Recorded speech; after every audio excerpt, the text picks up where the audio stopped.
जिस टावर पे तुमको घमंड है वो टावर उखाड़ दूंगी।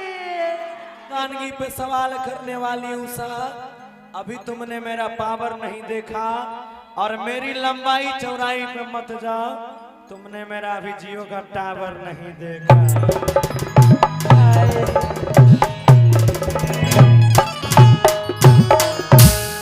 कहना है कि प्यार से अगर बतियाओगे ना अच्छा। तो जीवन सवार दूंगी। जो तुम्हारा मन में चल रहा है ना कि शादी करेंगे शादी करेंगे, शादी भी कर लेंगे, तुम्हारा बच्चा के माँ भी बन जाएंगे। वाह, आप कुछ नहीं चाहिए। लेकिन एक शर्त कि प्यार से अगर बतियाओगे तो जीवन सवार दूंगी।